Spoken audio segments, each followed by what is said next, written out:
Hello student, welcome to my channel science doubt. आज हम करेंगे क्लास 10th का chapter human eye and the colourful world. देखिए human eye के बारे में। Human eye is one of the most important, most valuable sense organ of our body. It enables us to see any object. If we close our eyes, we cannot properly identify that object by only touch, by only smell, by only taste, and we cannot identify the color of the object. We can identify the color of the object only by seeing that object. So we can say that human eye is the one of the most important sensitive sense organ of our body. Human eye is made up of many parts. ठीक है, first जो part है वो है cornea. Cornea देखिए क्या होता है। Cornea is the outer most part of the eye. जो आउटर मोस्ट पार्ट है हमारी आई का वो होता है cornea. Cornea is transparent, is made up of transparent substance. Cornea is made up of transparent substance that bulges outward, जो बाहर की तरफ उभरा हुआ होता है, कॉन्वेक्स शेप का होता है। ये जो आउटवर्ड, जो बल्जिंग आउटवर्ड पार्ट है, जो बाहर की तरफ उभरा हुआ है, इसे हम कहते हैं कॉर्निया। ट्रांसपेरेंट सब्सटेंस का बना होता है, ट्रांसपेरेंट होता है, ये जेली लाइक सब्सटेंस का बना होता है और कॉन्वेक्स शेप का होता है। कॉन्वेक्स शेप का होता है तो इसका मतलब क्या है कि लाइट को कन्वर्स करेगा। ठीक है, और उसके बाद जो है यहाँ पर प्रेजेंट होती हैं आइरिस। आइरिस जो होती हैं वो कलर्ड मस्कुलर डायफ्राम की बनी होती हैं। ठीक है, कलर्ड बॉडी प्रेजेंट होती है, मसल्स की बनी होती हैं, दोनों तरफ होती हैं, जिसे हम कहते हैं आइरिस। इन आइरिस का क्या काम होता है? देखो, इन आइरिस के बीच में एक हॉल प्रेजेंट होता है। इस हॉल को हम कहते हैं प्यूपिल। ये जो हॉल है इसे हम कहते हैं प्यूपिल। तो लाइट कितनी एंटर करवानी है हमारी आंखों के अंदर, कितनी लाइट को हम एंटर करवाएंगे? ठीक है, अगर ब्राइट लाइट आ रही है तो प्यूपिल छोटा हो जाएगा ताकि कम लाइट हमारी बॉडी के अंदर, हमारी आई के अंदर एंटर करे। और अगर डिम लाइट आ रही है तो प्यूपिल लार्ज साइज का हो जाएगा, तो ज़्यादा लाइट हमारी बॉडी के अंदर एंटर करेंगे। तो प्यूपिल के साइज को ज़्यादा या कम करवाती है आइरिस। ठीक है, तो प्यूपिल के साइज को जो है हम चेंज कर सकते हैं आइरिस से। उसके बाद आइरिस के बाद प्रेजेंट होती है आई लेंस। ये जो आई लेंस है ये ट्रांसपेरेंट जेली लाइक सब्सटेंस की बनी होती है। ये जो सब्सटेंस है ये फ्लेक्सिबल होता है, फ्लेक्सिबल नेचर का होता है कि हम इसको थिक और थिन कर सकते हैं, इसकी फोकल लेंथ को चेंज कर सकते हैं। देखो, कैमरे में और हमारी आई के अंदर एक यही डिफरेंस होता है कि हम अपनी फोकल लेंथ को अपनी अकॉर्डिंग चेंज कर सकते हैं और कैमरा जो है वो चेंज नहीं कर सकता अपने आप। तो आई लेंस जो है उसके पास में दो लिगामेंट प्रेजेंट होते हैं इसके साथ में, जिसे हम कहते हैं सस्पेंसरी लिगामेंट। और सस्पेंसरी लिगामेंट दूसरे एंड से अटैच होते हैं सिलेरी मसल से। तो ये सिलेरी मसल प्रेजेंट है। ये सिलेरी मसल क्या करते हैं? आई फोकल लेंथ जो है उसको कंट्रोल करती हैं। अगर सिलेरी मसल जो है वो रिलैक्स में है या फिर सिलेरी मसल जो है वो रिलैक्स में नहीं है, तो वो डिपेंड करता है कि आई लेंस जो है वो कैसा होगा, थिक होगा, थिन होगा। तो सिलेरी मसल उसको करती हैं, रेगुलेट करती हैं। तो सिलेरी मसल के बाद में प्रेजेंट है यहाँ पर रेटिना। देखो, लास्ट में जो है रेटिना प्रेजेंट है। रेटिना जो है वो स्क्रीन होती है जहाँ पर इमेज बनती है। जब लाइट आती है तो वो आती है सबसे पहले कॉर्निया के अंदर। कॉर्निया उसको थोड़ा सा कन्वर्ज करती है, मोस्ट ऑफ लाइट को कन्वर्ज करती है। उसके बाद लाइट एंटर करती है आई लेंस के अंदर, प्यूपिल से होते हुए आई लेंस के अंदर आती है। और आई लेंस जो है, जब इमेज बनती है आई लेंस से आने के बाद, जब इमेज बनेगी तो इमेज बनेगी रेटिना के ऊपर। तो रेटिना के ऊपर बहुत सारे सेंसिटिव सेल प्रेजेंट होते हैं। कौन कौन से सेल? रोड सेल और cone cell. Sensitive cell present होते हैं, rod cell and cone cell. तो ये सेंसिटिव पार्ट होता है जिसके ऊपर जो है इमेज जो है वो फॉर्म होती है। तो रेटिना जो है वो स्क्रीन की तरह काम करती है जिस पे इमेज बनेगी। देखो, ये जो लेंस है हमारा वो कॉन्वेक्स शेप का लेंस है, कॉन्वेक्स लेंस है हमारा। ठीक है, और कॉन्वेक्स लेंस में हमें पता है कि जो इमेज बनती है वो कैसी इमेज बनती है? जो इमेज बनती है वो रियल इमेज बनती है और कैसी बनती है? इन्वर्टेड इमेज बनती है। तो जो इमेज रेटिना के ऊपर बनेगी वो कैसी बनेगी, रियल इमेज बनेगी और इन्वर्टेड इमेज बनेगी।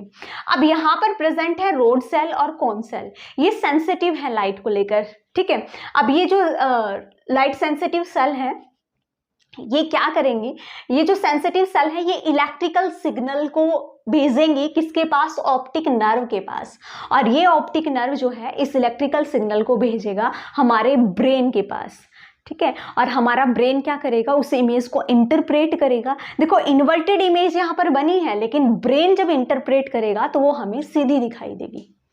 तो ये वर्किंग है, एक बार फिर से मैं इसकी वर्किंग बताने की कोशिश करूंगी, आई की वर्किंग।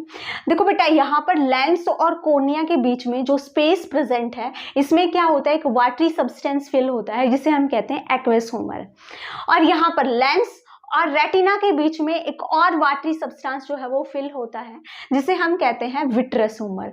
तो यहाँ पर एक्वस ह्यूमर होता है और यहाँ पर विट्रस ह्यूमर होता है।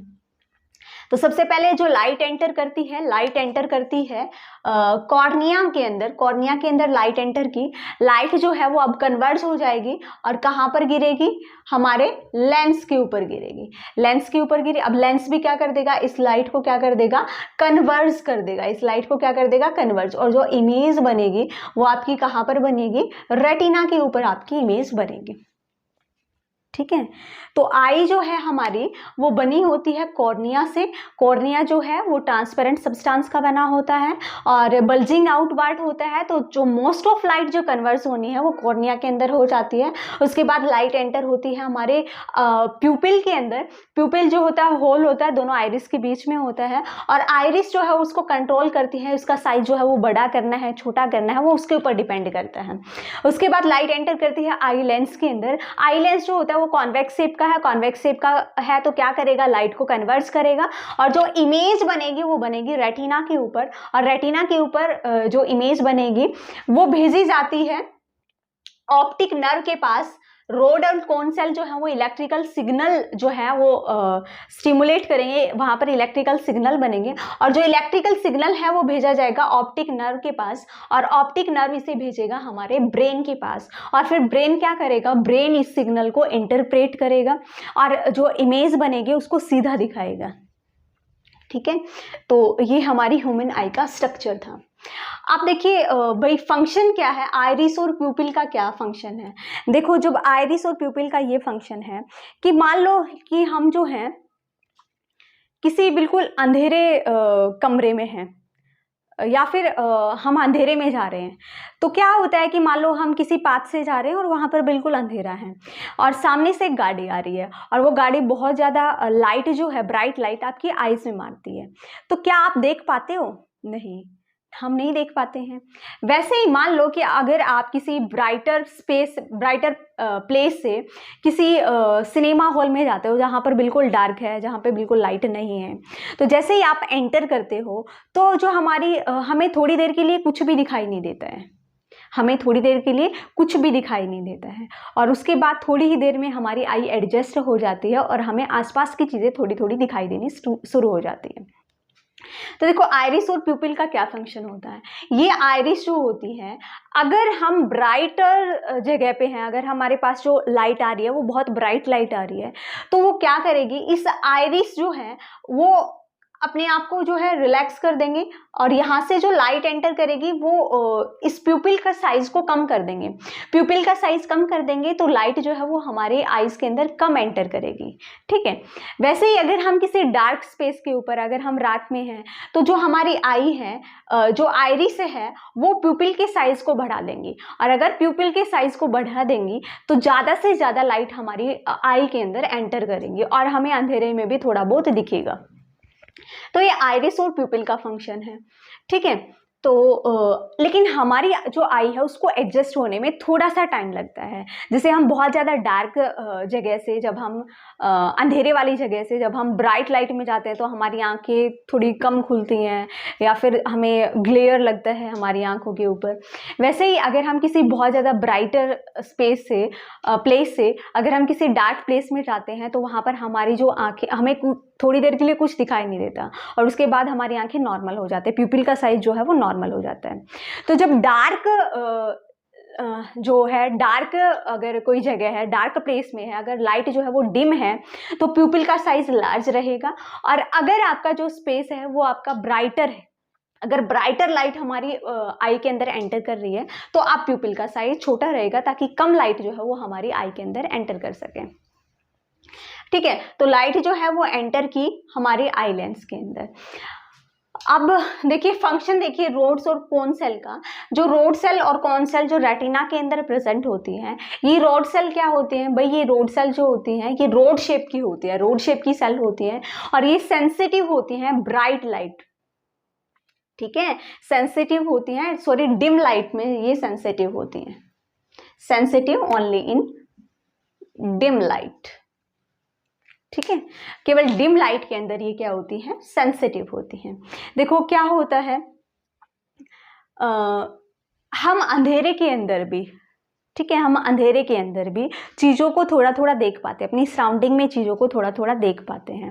वो क्यों देख पाते हैं, वो देख पाते हैं हम इन रोड सेल के कारण।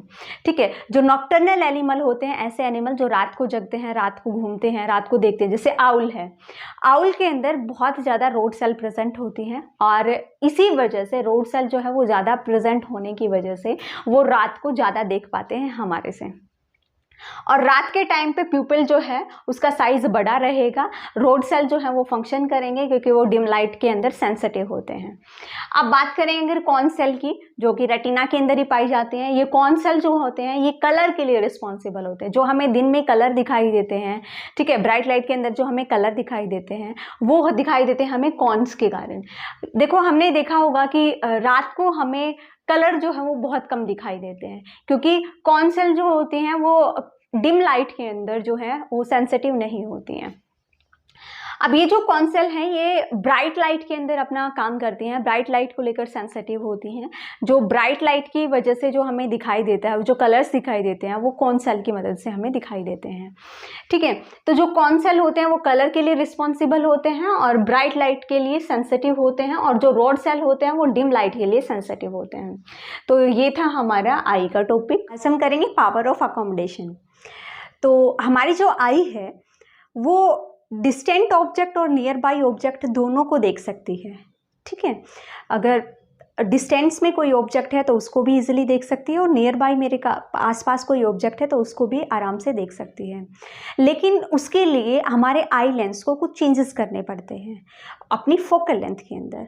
तो ये जो चेंजेस है, the changes which eye lens occur in their focal length to see a distant object and a nearby object is called accommodation। तो accommodation का मतलब ये है कि distant object को nearby object को देखने के लिए हमारा आई लेंस कुछ चेंजेस करता है अपने अंदर, और उन चेंजेस अपनी फोकल लेंथ को चेंज करता है, और उस चेंजेस को हम कहते हैं accommodation। तो सबसे पहले हम जानते हैं कि फार पॉइंट और नियर पॉइंट क्या होता है।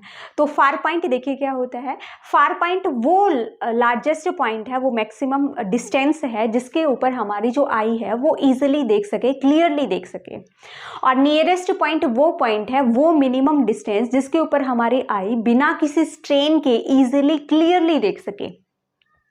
ठीक है, जैसे कि फॉर एग्जांपल मान लो कोई हम बुक पढ़ते हैं, जब हम बुक को बिल्कुल पास लेके आते हैं तो हमारे जो आईज है उसके ऊपर स्ट्रेन गिरता है, स्ट्रेन पड़ता है। लेकिन जब हम उसको एक 25 सेंटीमीटर के डिस्टेंस पे लेके जाते हैं तो ईजिली हम उस बुक को अच्छे से पढ़ सकते हैं, क्लियरली देख सकते हैं। तो जो मिनिमम डिस्टेंस, उस डिस्टेंस, वो मिनिमम डिस्टेंस जिसके ऊपर हम उस बुक को क्लियरली देख सकते हैं वो हमारा नियरेस्ट पॉइंट है, और वो मैक्सिमम पॉइंट जहाँ तक हमारी आई क्लियरली देख सकती है उसे हम कहते हैं फार पॉइंट। तो एक नॉर्मल आई के लिए, एक हेल्दी आई के लिए जो फार पॉइंट है वो इन्फिनिटी होता है, और जो नियरेस्ट पॉइंट है, नियर पॉइंट है, वो 25 सेंटीमीटर होता है। कि 25 सेंटीमीटर तक हम इजीली देख सकते हैं, लेकिन अगर उससे नज़दीक हम लेके आते हैं तो हमारी आईज के ऊपर स्ट्रेन गिरता है, स्ट्रेन पड़ता है। ठीक है, तो ये हमारा फार पॉइंट था और नियर पॉइंट था। अब हमारी जो आई लेंस है वो क्या क्या चेंजेस करती है, अब हमारी आई लेंस क्या क्या चेंजेस करती है डिस्टेंट ऑब्जेक्ट को देखने के लिए और नियर बाई ऑब्जेक्ट को देखने के लिए, अपनी फोकल लेंथ को चेंज करते हैं। देखिए कैसे, हमारे पास ये आई है और यहाँ पर जो है डिस्टेंट इन्फिनिटी पे कोई ऑब्जेक्ट रखा हुआ है। ठीक है, तो पहले केस में जो ऑब्जेक्ट है वो इन्फिनिटी पे रखा है। तो ऐसे केस में ठीक है, पहले केस में जो ऑब्जेक्ट है वो कहाँ पर रखा है, इन्फिनिटी पर रखा है। तो जब ऑब्जेक्ट को हमने कहाँ रखा हुआ है, इन्फिनिटी पे रखा हुआ है, तो ये जो सिलेरी मसल है, देखो हमने पिछली क्लास में सिलेरी मसल की थी, ये जो सिलेरी मसल है, सिलेरी मसल ये हो जाएंगी रिलैक्स। जब हम डिस्टेंट ऑब्जेक्ट को देख रहे हैं, जब ऑब्जेक्ट इन्फिनिटी पे रखा है, तो हमारी जो सिलेरी मसल है ये रिलैक्स हो जाएगी। जब सिलेरी मसल रिलैक्स होंगी तो उसकी वजह से, जब सिलेरी मसल रिलैक्स होंगी तो उसकी वजह से सस्पेंसरी जो लिगामेंट है,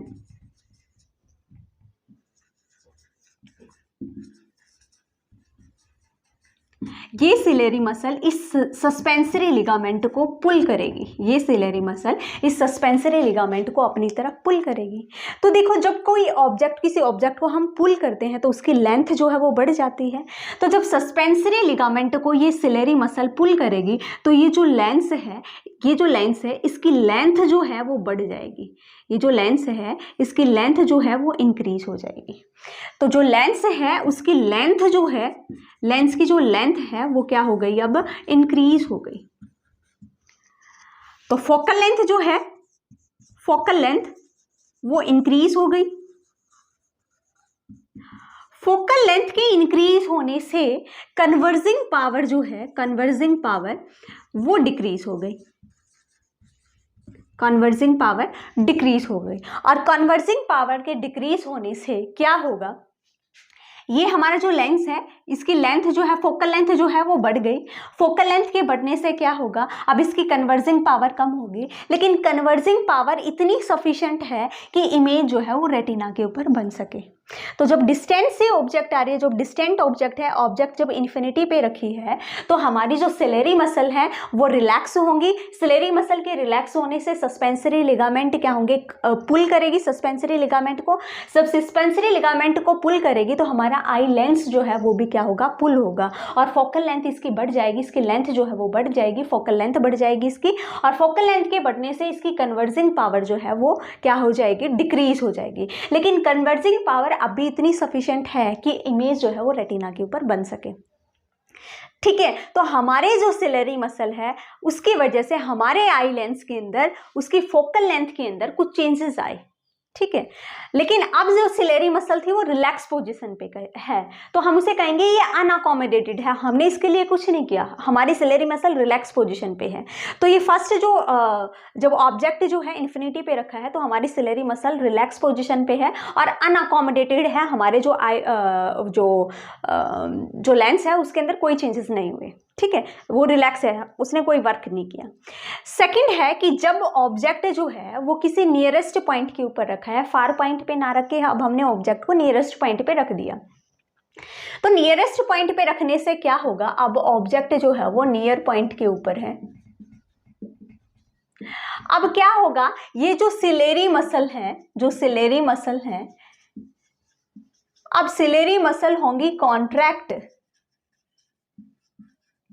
पास की ऑब्जेक्ट देखने के लिए सिलेरी मसल कॉन्ट्रैक्ट होंगी, और जब सिलेरी मसल कॉन्ट्रैक्ट होंगी तो सस्पेंसरी लिगामेंट, जब ये कॉन्ट्रैक्ट होगा तो सस्पेंसरी लिगामेंट रिलैक्स होगा, पुल नहीं करेगा।